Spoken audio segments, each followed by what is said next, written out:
છોટાઉદેપુર જિલ્લાના કવાડથી રેણધા જતા 10 કિલોમીટરના રાજમાર્ગ ઉપર મોટા મોટા ખાડાઓ વાહન ચાલકો માટે ખતરારૂપ સાબિત થઈ રહ્યા છે। આ રસ્તો ગુજરાત અને મધ્યપ્રદેશને જોડે છે, છતાં રાજ્ય આર&બી વિભાગે આજ સુધી રસ્તાની દુરસ્તી તરફ ધ્યાન આપ્યું નથી। હાલના રસ્તાની હાલત એટલી બગડી ગઈ છે કે વાહનોને ભારે નુકસાન થાય છે અને અકસ્માતનો પણ ભય રહે છે। વરસાદ પછી ખાડાઓ વધુ ઊંડા બન્યા છે। લોકો અને વાહન ચાલકો નારાજ છે કે રોડ રિપેર માટે રાજ્ય સરકારે પરિપત્ર કર્યા હોવા છતાં છોટાઉદેપુરના આર&બી વિભાગના અધિકારીઓ તંત્રના આદેશને અવગણી રહ્યા છે। કવાડથી રેણદા સુધી આપણે ગુજરાત લાગે, પછી એમપી લાગી જાય।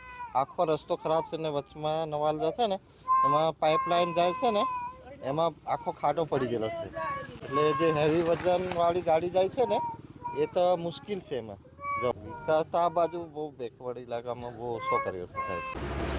આ રસ્તા માટે આટલા કર્યા, પછી આ પ્રધાનમંત્રી, પછી મુખ્યમંત્રી સડક યોજના, આ બધા યોજના તો જાહેર કરે છે પણ એનું ફોલો નહીં કરતા।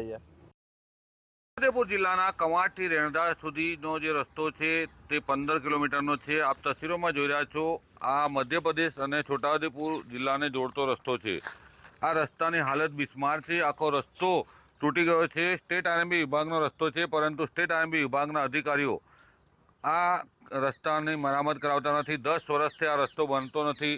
હાલ તો આદિવાસી વિસ્તારના 90 જેટલા ગામડાઓ રસ્તા પર જોડાયેલા છે અને જે મધ્યપ્રદેશની બોર્ડરને જોડતો રસ્તો છે ત્યારે વાહન ચાલકો હેરાન પરેશાન થઈ રહ્યા છે।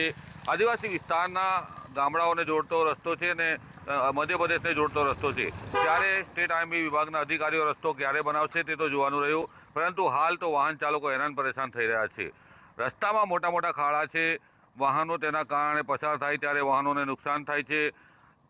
તંત્રના અધિકારીઓ વિકસિત ગુજરાતની વાતો કરે છે, પરંતુ આ રસ્તા જે ડામર રસ્તો છે તે ડામર રસ્તો હાલ ખખડત થઈ ગયો છે। ત્યારે આદિવાસી સમાજના લોકો માંગ કર્યા છે કે નવો રસ્તો વહેલી તકે બનાવવામાં આવે। રફીક ધણીવાલા, GSTV, છોટાઉદેપુર।